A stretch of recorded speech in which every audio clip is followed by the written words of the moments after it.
Lemonade, lemonade, get your lemonade here. Bud Light, Bud Light. Crack of a bat.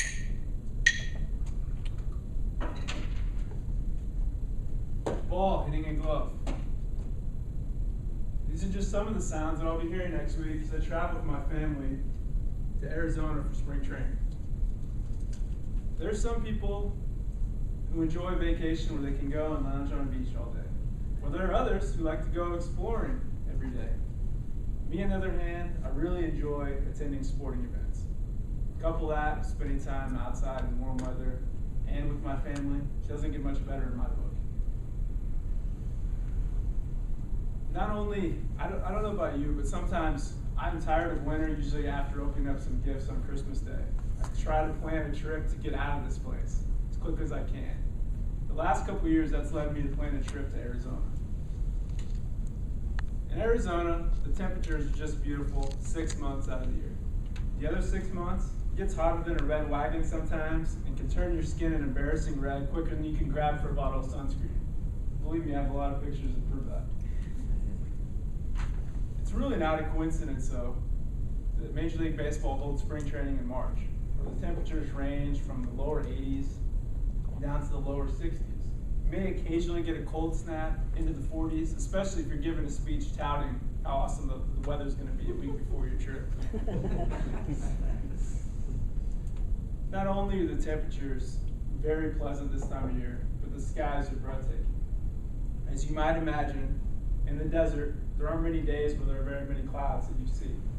But the skies are also a very crisp blue. It reminds me of a Midwestern sky in the middle of autumn when the trees are all full of color.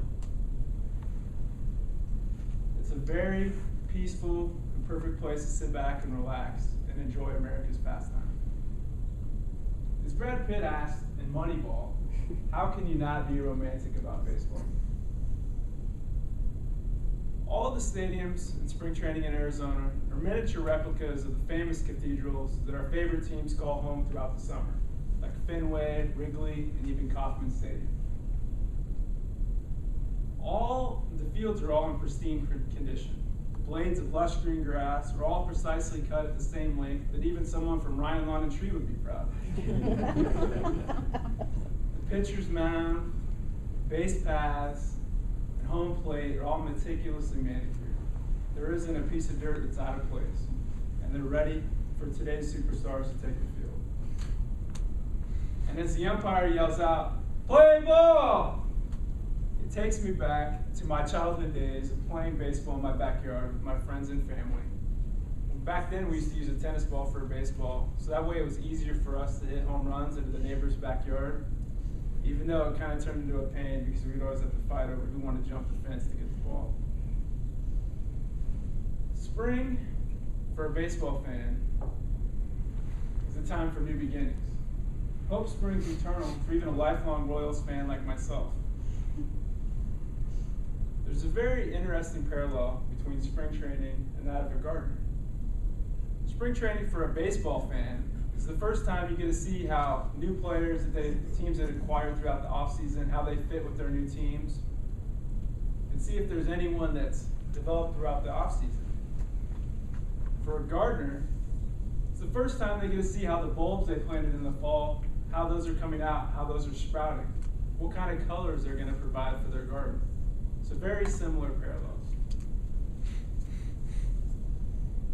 This is a trip that I'm really excited about next week, and mainly one of the things that I get to go outside, get to spend time in warm weather where it's going to be 75 degrees, but also get to spend that time watching baseball and with my family. As I'm starting to get older, I start to realize some of my thoughts that I had when I was a teenager about spending time with my family, and those days, those are something that I definitely taken for granted.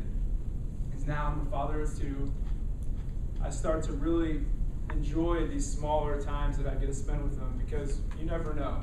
Things change, and the things that you take for granted may not be there in a week, they may not be there in a month, they may not be there tomorrow.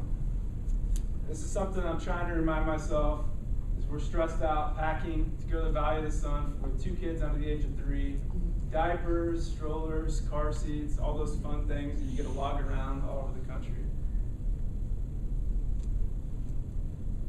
Throughout this time though, I'm really looking forward to spending time with my 2.5-year-old and answering the 25 million questions that he's going to ask me every 10 minutes. Like, Daddy, why are the players wearing hats? Why are their hats blue? And Daddy, why did he throw a ball over there? Why is he throwing a ball over into that corner? And most importantly, Daddy, where's Slugger?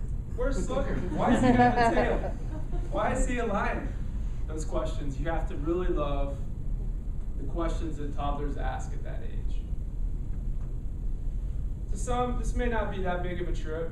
Yeah, you're going to Arizona for spring training, but I'm starting to understand that these smaller trips are the ones that seem to be the most enjoyable. I've been blessed to have went on some incredible trips. I've been to Switzerland, Hawaii, Jamaica, Mexico, several places. But this simple trip to spring training, this will be our 3rd consecutive year, is something that I look forward to, and hopefully my kids will continue to enjoy. So as you leave here today and get ready for another Arctic blast with temperatures ranging from -2 to 10, I would encourage you just to try to picture the sun gleaming down on lush green grass, and try to listen for cute little birds chirping and those sounds of baseball that I hope that will remind you that spring is almost here.